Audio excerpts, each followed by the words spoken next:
मैं आशा सिंह अपने YouTube channel पर आप लोगों का स्वागत करती हूँ। दोस्तों मैं गांव में हूँ। ठंडी बहुत लग रही है, 2-3 दिन से ठंडी बहुत लग रही है। धूप निकली नहीं रही, आज थोड़ा सा हल्का फुल्का निकली थी धूप। तो उसी जाड़ी के उपलक्ष्य में एक गाना सुनाने जा रही हूँ आप लोगों को।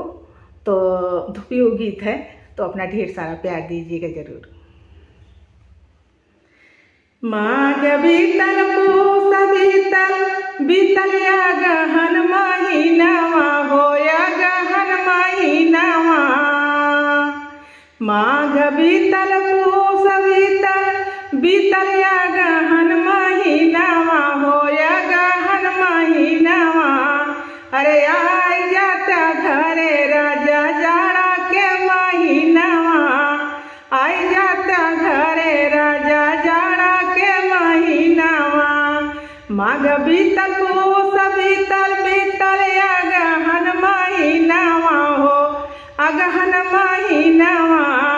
आई जाता घरे राजा जाड़ा के महीनावा, आई जाता घरे राजा जाड़ा के महीनावा।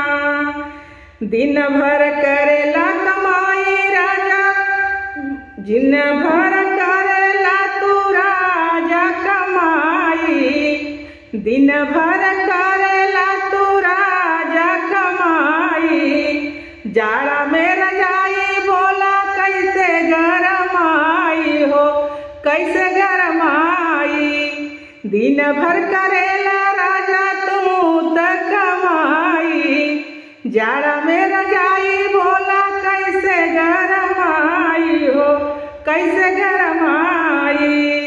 लागे जाड़ा रजाऊ का पेला बदनावा हो, लागे जाड़ा रजाऊ का पेला बदनावा हो का पेला बदनावा। अरे आई जाता घरे राजा जाड़ा के महीनावा, आई जाता घरे सैया जाड़ा के महीनावा। माघ बीतल पूस बीतल अगहन महीनावा हो अगहन महीनावा। आई जाता घरे राजा